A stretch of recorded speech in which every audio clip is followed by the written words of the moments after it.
Hi, my name is Jared Rogelstat, and I have a death sentence, but I'm going to share my story before I pass to expose this messed up healthcare system. I got sick at a very young age, and it was GI issues my entire life until earlier this year. Um, For those of you who don't know, GI is gastrointestinal. and now I'm terminal. I'm 23 years old. Um, I'm terminal due to multiple health conditions, including antibiotic resistant bacteria and infections. My insurance would not cover treatment for my conditions, so they became terminal. Um, By the way, some of these conditions are common with a failed gender affirmation surgery. Because what they do is they use your small intestines to try to mimic a female genitalia, and it will cause the feces will eventually seep into your bloodstream, causing sepsis, and then the infection you would subsequently perish from. It's just a part of your body trying to naturally heal after you removing the male member, and there's a gaping hole there, the intestines. It's not a long term strategy. Now he's saying he's been having these issues since he was young, but just so you know, for the kids that they manipulate into taking these surgeries, this is also their path. His was from something else, but it's also gastrointestinal issues, sepsis, infections, and bacterial and bacteria resistant, antibiotic resistant types of bacteria that comes along with it as well. That's the part they don't tell you about when they're trying to convince you to go do it when you're in these schools and they're trying to tell you what you do with your kids. They don't mention this part of it. I got tired of being tied to tubes and everything, so I decided to completely withdraw care and stop all curative measures. I'm 23 years old, and I'm dying because of insurance. Not only that, This isn't the first time I've heard something like this. I remember I was in high school um, in Cerritos back in California. And, my great grandmother, we used to stop to get lunch on the way home. And we stopped at Wiener Schnitzel, and Wiener Schnitzel was good. And we got home, and I turned on the television, and there's a huge, all the news stations are watching this man on a bridge. I believe he had HIV, and he had a huge sign, and they had to stop traffic. He had a huge sign on top of his car, and it said, HMOs are in it for the money. Apparently, his story was the HMOs that was basically providing his healthcare coverage. They had pretty much dropped him from his insurance, and he was no longer receiving the medical care that he would need to stay alive. And his condition was also terminal. He was in pain, and I believe he had his dog in the car with him, and he had like some homemade bombs. I guess he was gonna throw them at someone, but on accident, I believe one of the bombs had went off in the car, and he tried to get inside the car to save his dog, and everything just exploded on the freeway. But he was saying that the HMOs are in it for the money. Everyone says that, and you know what? This kind of reminds me of the trial that's going on right now for Maggiano. A lot of people hate our healthcare providers. They hate the healthcare CEOs, and that means that there's a problem. If everybody's barometers are going off the Richter scales when it comes to this subject and to the people that work in this industry, that means there is a problem. The problem, of course, it is greed, and also it's a system in itself. Monetizing healthcare is probably one of the worst things you can do. That's basically like monetizing politics. You're going to get corruption. How many doctors are out here poisoning patients so that they're going to have to come back for more treatment? How many doctors have went to prison because they falsely diagnosed somebody with a disease that they didn't really have, just to make kickbacks from pharmaceutical companies from prescribing the treatment. This is a rampant, huge problem, and there's not really much being done about it.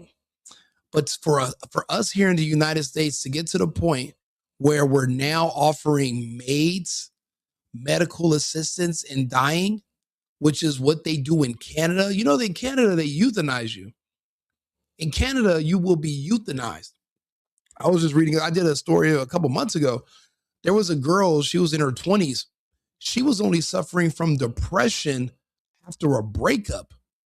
And they literally approved her for medical assistance in dying, and they put her to sleep like an animal that's being killed in a shelter because she was depressed. Now you give it a few months, she'll get over it. She'll meet someone else. She'll be able to live.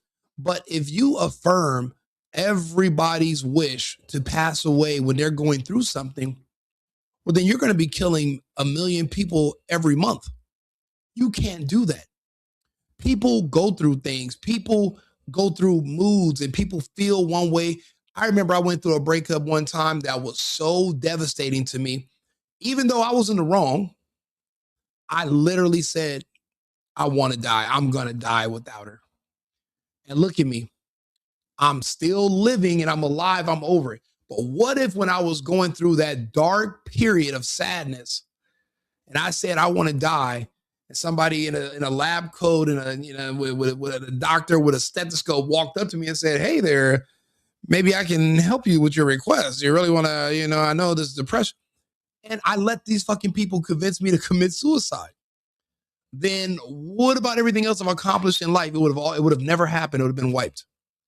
You can't do that. And then this is America. You should be, if the treatment is reasonable, you're supposed to at least try to offer someone death because it's a cheaper option than helping keep them alive. Should be illegal. And I thought I thought it was, but apparently I'm wrong. This is not a Canadian thing anymore. See, in Canada, their medical system is socialist. So it's based off of taxes. It's free for everyone. So you can understand the constraints. Some people are waiting for months to see a doctor because, well, they're not paying. It's free healthcare. So you're on a system, a wait list, whatever. And sometimes you don't have enough time to see a doctor. And to start the treatment, it's going to be too late. So they offer people maids. They assist them in dying. But that is not the American way. Unless you live in California, Oregon, Washington, Colorado, Hawaii, Vermont, New Mexico, New Jersey, Maine, Montana, and DC. If you're in any of those jurisdictions, you can go to a hospital, speak to a doctor, and they will make the arrangements to put you to sleep. Literally, the World Economic Forum globalist depopulation agenda, just another aspect of it. There's an option for the terminally ill in California where a doctor can prescribe you poison to drink and you die in about an hour or two. My insurance wouldn't cover treatment, but they cover that medication. Can you fucking believe that? So they won't cover the treatment that can keep you alive, but they are more than happy to cover a cocktail that will kill you. But see, they won't be charged with poisoning you and they won't be charged with murder. But if someone else, I mean, the rules are becoming, the lines are too blurry. The waters are too muddy around this. How is assisting someone in dying not akin to murder or at least manslaughter or contributing to another person's death? The option to legally kill yourself, knowing that there are other treatments available, should not be on the table. But this has literally crept into our society. I remember hearing about this back in Canada when I used to live there. That was 2015. This is 2025, and it's now in, what is that, 11 states? 11 different places in the country where now you can go and they will euthanize you legally in a hospital. And I mean, like right now, it's because this man he's terminal, and they don't want to pay for the medication. But eventually, it'll be for any and every issue. You got a broken leg? How about we just, instead of putting a cast on there and charging you, $5,500, we could also just euthanize you for 1,500. They're going to start offering this. They're offering it already. And if they're offering for people that are just depressed in Canada, what about when they start offering it here? Think about it. You got a lot of gay, trans, binary. You got a lot of mentally ill, confused people in this country. Those are the people who are going to be the first ones that are going to be clinically diagnosed as depressed. Because remember, we're in the victimhood Olympics. So the more conditions you can name, the higher up you are in the ranks if you're a liberal or a Democrat in those circles. The more conditions, the more mental issues you claim to have, the higher up you become. But what if a really big part of affirming your mental condition is real is if you go through with the M.A.I.D.s, if you go through with medical assistance in dying, that might be the new fun, that might be the new fad, that might be the new rave. Everything that I'm watching happen all leads to one thing: less people. It's all leading to death. This everything, all these different agendas from different angles, it all leads to just more people dying. And I will be going through with physician-assisted death in a few weeks. In a legal and dignified way. Says who? Who says it's dignified? And I mean, the law hasn't, I mean, we didn't vote on this. I mean, these laws seem like they were just pushed through in, well, these are all Democrat ran states. All of them are all blue states. So these laws were passed. All these states that I named are all states that are corrupt with mail-in ballots and fake. They use, a lot of them all have illegals that vote.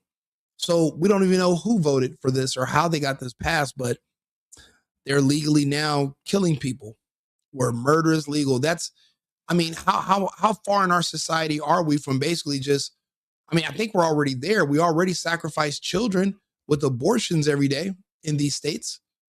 So that's the same that thing that the Aztecs used to do, and the Mayans literally kill kids on an altar and the blood would just flow down. Now we're just killing humans and adults because they have a problem that could be solved or it could be mitigated and they could extend their life. But over life, we're choosing death. That's my problem. All of this leads to more death. It doesn't lead to life. Even none of these agendas are leading to more people being present. All of these agendas leads to people being taken away. And these leftists, these maniacs that are out here talking about, oh, save the illegals, but you're literally in favor of medical assistance in dying and abortion.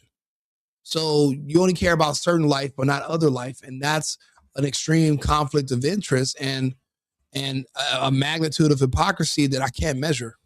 Let's fix this system so nobody else has to go through my pain. You know, I was watching Scott Adams, and he was a few months ago discussing how he was going to schedule his own euthanasia because he has a terminal condition caused by the vaccine. And he's still alive, actually. And he's in the hospital bed going live every day, and he's a trooper.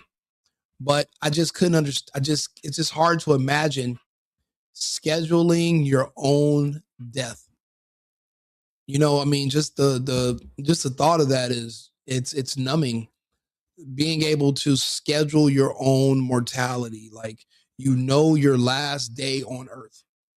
And we don't know what happens on the other side. I mean, we hope we go somewhere better. We don't know if you could be reincarnated. We don't know what happens once you leave this world. But to do it voluntarily when you were given the gift of life, knowing that you can do things to stay here longer. I mean, life is precious. Your life is precious. That's why certain people in certain communities I can't rock or deal with, because they don't value life. They don't appreciate life. They take it for granted, and they show it. They're all about death and murder. A lot of these people they're maniacs. Any doctors that are willing to assist you in dying and you're a young person with a treatable condition, instead of them petitioning so that these insurance companies will pay for your, treatment or keep you alive, they're now assisting you in dying, which is completely in opposite direction. I mean, this is completely against the Hippocratic Oath. I don't even think this should be a thing, but here it is in the United States. And it's crazy because under these laws, doctors can prescribe life-ending medication to patients diagnosed with terminally and typically with a 6 months prognosis. So if you're terminally ill and you're going to die within 6 months because it's going to be spreading out your body, then yeah, they can prescribe it, but that's only now. They'll be able to prescribe more later. And then supporters argue that this is about dignity and personal choice, but critics like me warn that this issue has incentives. They're basically making money off of your death because they're saving money off of euthanizing you, because if you have insurance or if you have any coverage, they don't have to pay out. So they can keep all the money you've paid into the system and they don't have to pay out. So those incentives means that your death is a reflection of their greed. That's a problem. The key concern is not even legality for me, it's economics. In a system where insurers can deny expensive or experimental treatment, but approve end-of-life drugs that cost less, the question becomes unavoidable. Is this about compassion or is this about cost control?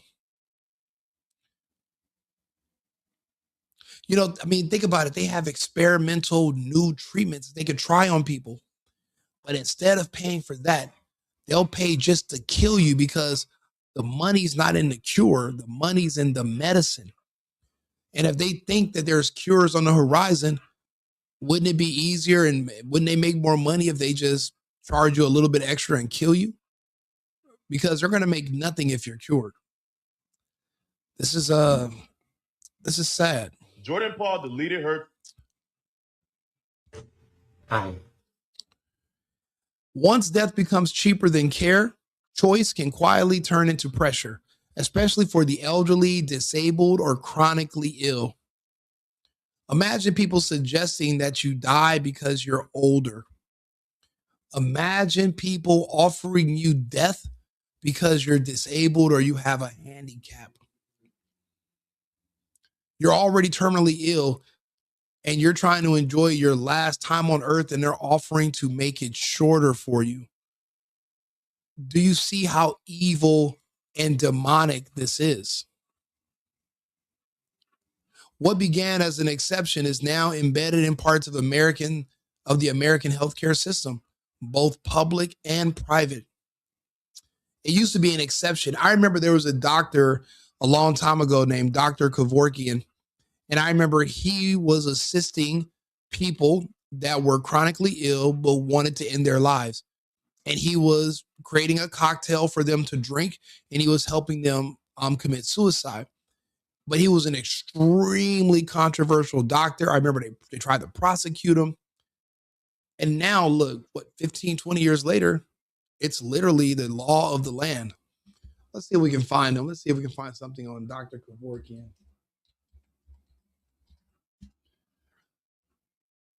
Yeah, the right to die.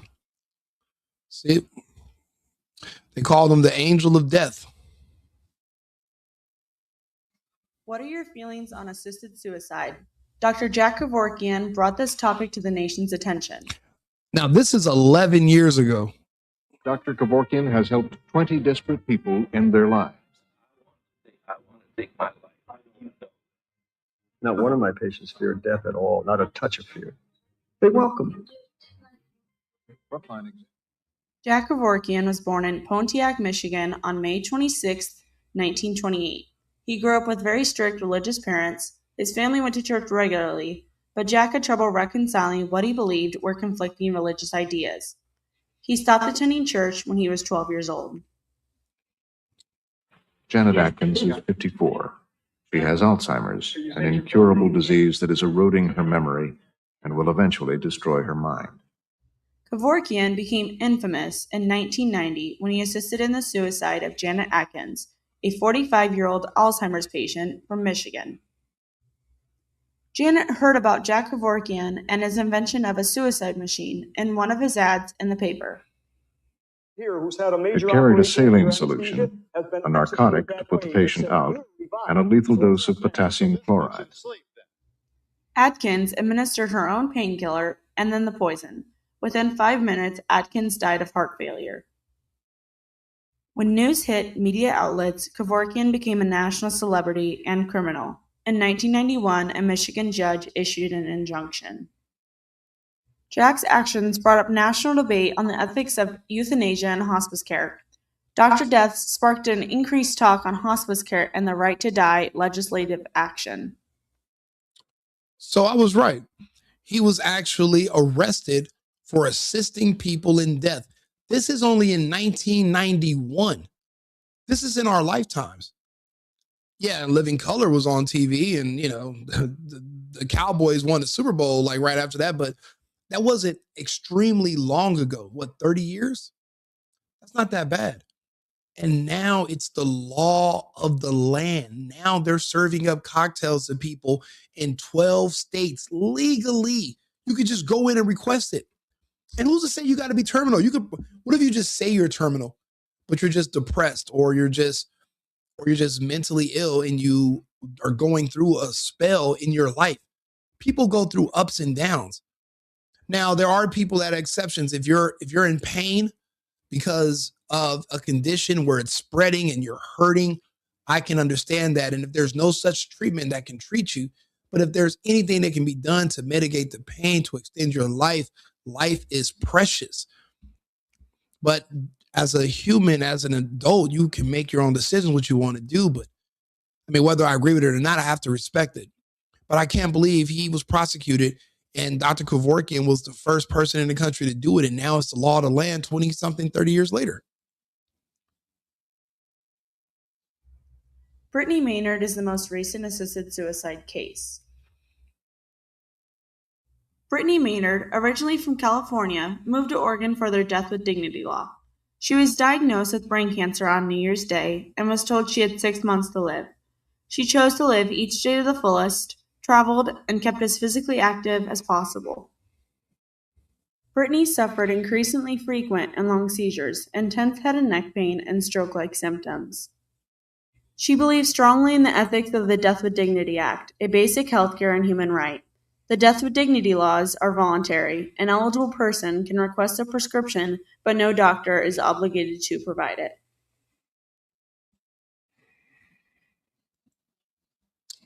And now this is the law. I mean, they literally tried to hang this guy, and now this is normal. This is the norm. Anderson Cooper, AC 360. Thing that's going to hurt their income or their reputation, anything that possible, any legal thing that's going to possibly be damaging. I mean, do you have nightmares about it? Did you ever feel? No. I don't think a doctor should have a nightmare about any medical procedure, or else he's not a doctor. Did you find it sad? Well, of course. You don't like to end a life.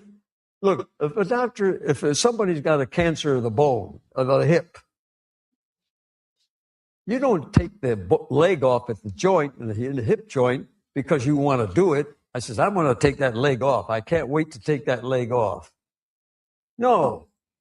The leg has to come off to help save the patient's life.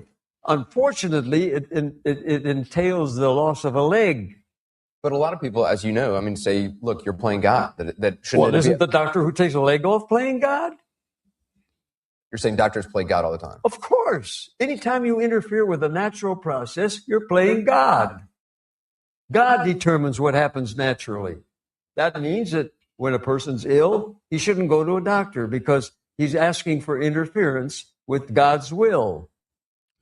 That is, I'll be honest, he makes a really strong point, and his logic is sound, but I disagree with it because, I mean, I had a toothache and I went to the dentist. If if God's will was for me to just play it out naturally, I would have just suffered with a hurt tooth. And I don't know if you guys have ever had tooth pain, but it hurts like hell. And I think God gave us minds and wanted us to be great and capable of so much. And it's a disservice to God because we're not acting to the best of our abilities if we reject the knowledge that we're able to attain because of the, the brains and the capacity to learn that was granted to us at birth. So I can understand both sides, but I can understand Kevorkian's side as well. I just think this should be reserved for the worst of the worst cases. And those worst of the worst cases they used to be extremely rare, but now with the jab and all these other conditions that are going on, these gender affirmation, there's a lot of diseases that are being spread and that are terminal, and they are putting people in a lot of pain. And I know pain is extremely hard to manage. Nobody wants to be in pain. And people do drugs every day just to manage pain. They say the average American takes like at least 7 or 9 different medications per day. I don't take any, but there's a lot of people that have a lot of physical and mental issues, and they have to stay medicated because of pain management. And if that becomes too unbearable, then yeah, taking your own life with medical assistance and suicide, it's an option. But I mean, I just think that's something that would have to be, you would have to be literally at rock bottom and beyond any treatment or any help. But if there's a chance that you can be treated and your life extended, I mean, knowing that you're going to just give that up, it's hard to reconcile with, even though you have a choice. And this interview is from 2010. So this is before because he passed away. This is before he passed. But of course, patients can't think that way. They want to live as long as possible and not suffer. So they call a doctor to help them end the suffering. Are you a religious man? No. Do you believe in God? I don't know. Is there a God? Look, I'm a scientist. A doctor is always a scientist. Do you fear death? Well, as much as anybody else. I fear it only because I like living so much because I feel good. If you were ill, if you had a terminal illness and were in pain, would you take your own life? If it was unending pain and there's no cure, of course. I'm doing this for me. See, it's my natural right. That's in the Constitution, in the 9th Amendment, which is ignored. I have a natural right to do whatever I want with my body, anything, as long as it doesn't affect anybody else or any other property, and I give myself permission to do it. That's true of anything. I help a patient only with his permission to do what I think is necessary, and it's all laid out in detail to the patient. Do you think I think this interview changed everything. The point he just made about this being the 9th Amendment, this being in the Constitution, where he has to give himself permission as long as he's not hurting anybody or hurting anyone else's property, then he has a right to do what he wants to do with his own body and his own person. That makes sense. And you never hear about anybody attempting to ratify the 9th Amendment. They're not attempting to change it. And it is often ignored. Man, Kevorkian is making some really good points. And I think that's how this was the beginning of this push for medical assistance in dying being acceptable in the United States was after this interview.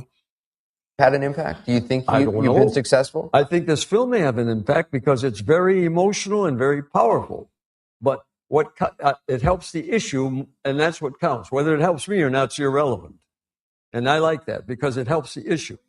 You use different ways of ending people's lives. Yes. At first, what did you? Oh, so I wonder how much time he spent in prison. Jesus. I had to devise a way to do it.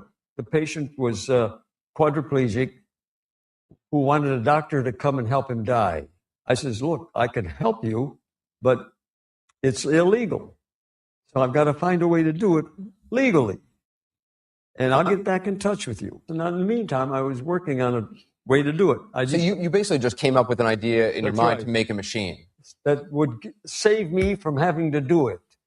So that would allow the person to actually end their own life. I would set up the machines, all the solutions and everything, in the intravenous line, and then the patient would hit a switch and started everything flowing. Later on, you started using a gas. Yeah, because they took away my license for the controlled substance. So you couldn't get access No. to... So they made it harder for me.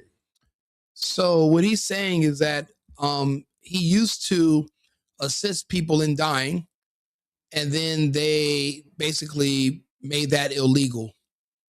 It was illegal. So what he had to do was come up with a machine where he would set up the substances, and he would put like a device together, and the person could just hit the switch on themselves and give themselves a lethal injection. That was his workaround. Rather brilliant. So people chose to do that. Then they took away his medical license so that he wouldn't be able to access the potassium chloride and the other and the other saline, the different solutions that he needed to make his cocktail. They barred him from, because you have to have a medical license to have access to those chemicals, and they took those away so he wouldn't have access. So he found a workaround for that so he could still help people kill themselves by using gas. And that's where we are right now. And harder for the patient. But that didn't bother them. See, they don't care about the patient suffering. See, so you actually, so what, you would put something over their head and give them a gas? No, we. So he said that they said because when I came up with a gas solution, it makes it harder and it takes longer for them to die. But they're not worried about the patient suffering. I guess they were just worried about controlling him or what he does, or controlling his techniques. What was their part? If they didn't care about how the patient dies or how comfortable the patient is, what was I guess the people that were prosecuting him, what was their primary concern? Because people they're dying with gas and it's harder on them and they're in more pain. But I don't know. That's kind of wild. He first tried one case with a thing I devised over the head of a plastic that's you could see through, transparent. Right. But the patient panicked and said, "Stop it." So I stopped it. We stopped it. And I says, "Why don't we try this another day?" He said, "No, do it now." He was determined to end it. He had severe emphysema. And that helps the panic. When you breathe and you have trouble breathing, when you're breathing carbon monoxide gas. When you have carbon monoxide poisoning at night, when you're asleep, it doesn't wake you up. You die. In other words, it's not so disturbing that it would wake you up. Therefore, it can't be too disturbing when you take it. Oh, wait. And the final patient, Tom. When he's talking about carbon monoxide poisoning when you sleep, not too long ago, there were no such thing as electric cars. So people would, if you live in the Midwest or on the East Coast when it's cold, some people will go and turn on their car to warm it up. And this was a common problem before. And when they're turning their engine on to let their car warm up, they would fill the garage with carbon monoxide from your exhaust of your car. And what if you go back in the house and you fall asleep? Now everyone in the house will fall asleep and they'll never wake up. And that happens a lot. People have fallen asleep in their car and passed away with their kids in the car. It used to be a really big issue. It doesn't happen as frequently anymore that I've noticed, but carbon monoxide poisoning, that's why we have smoke detectors, but your house also has a carbon monoxide detector as well. That's how common carbon monoxide poisoning was. So what he was saying was that since you don't wake up when you're dying from carbon monoxide poisoning, then obviously it's painless, or you would be alerted that it's happening. So that's actually a more effective way of killing someone quickly and painless. So he kind of figured that out. I don't think anybody's ever studied publicly how to kill people as efficiently as this man, Dr. Kevorkian. Yeah.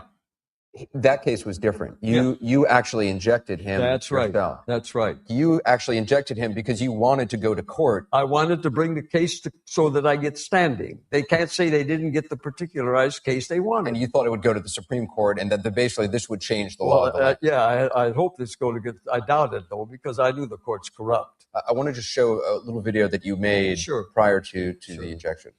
Well, he was wrong, because 15 years later, you can get killed, and they can prescribe death to you. And we're ready to inject. We're going to inject in your right arm. Okay?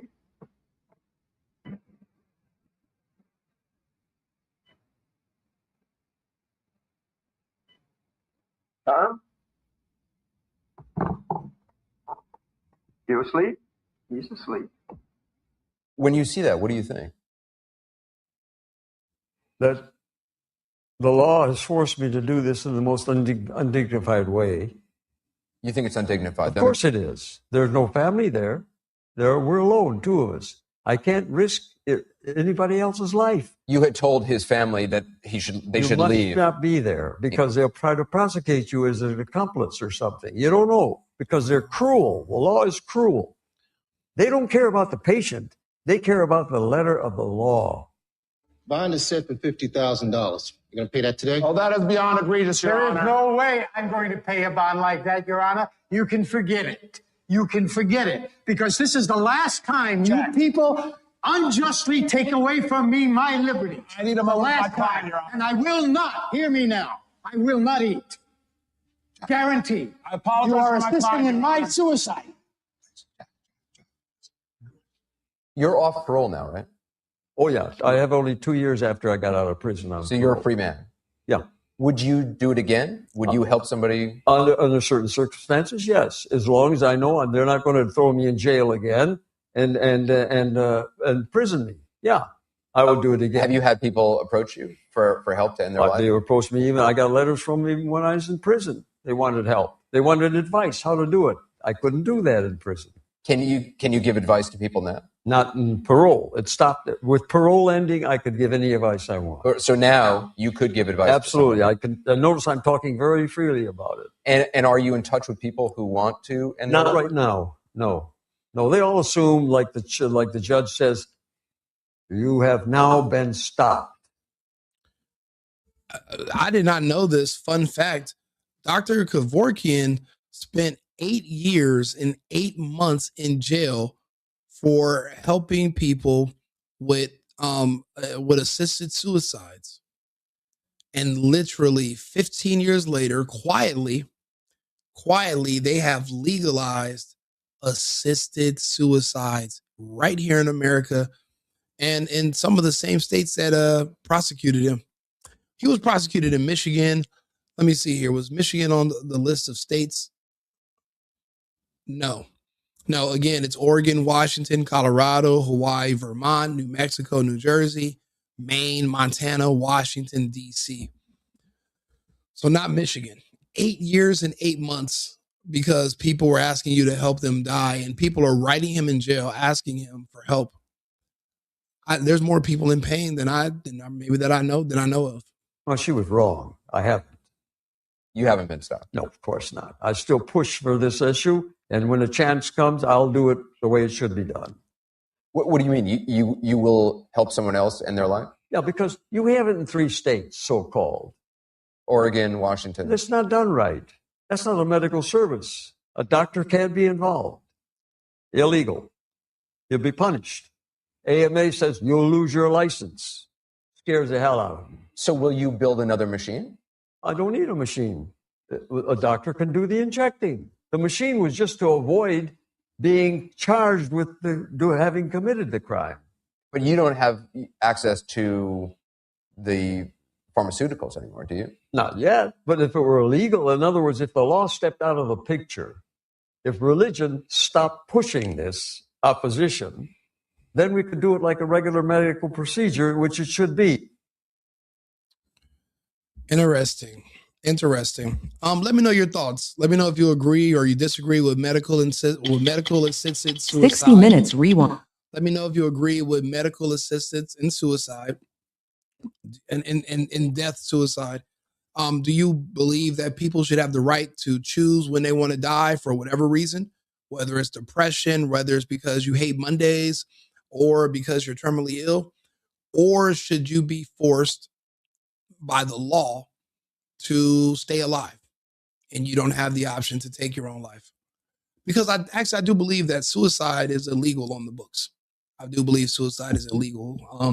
So if you try to kill yourself, that's a crime, which sounds insane. But let me know your thoughts in the comments. I'll go ahead and post this video because I'm live right now, but I'll post this video in a few hours. I just think this is interesting. But the initial guy from the first video, seeing that he's going through this because his insurance company denied paying for his coverage for his treatment, but they approved paying for him to die. I think that's wrong.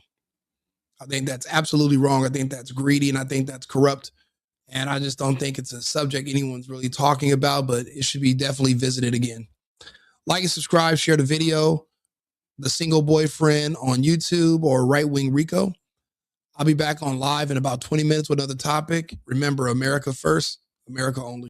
I've been needing to find a new apartment, which has not been easy with credit as bad as mine. Luckily, I found cosigning.com. They connected me with a cosigner who helped me get my dream apartment for me and my dog. I just paid a small fee and was able to move in fast. Get the cosigner you need for the apartment you want. Check out cosigning.com today.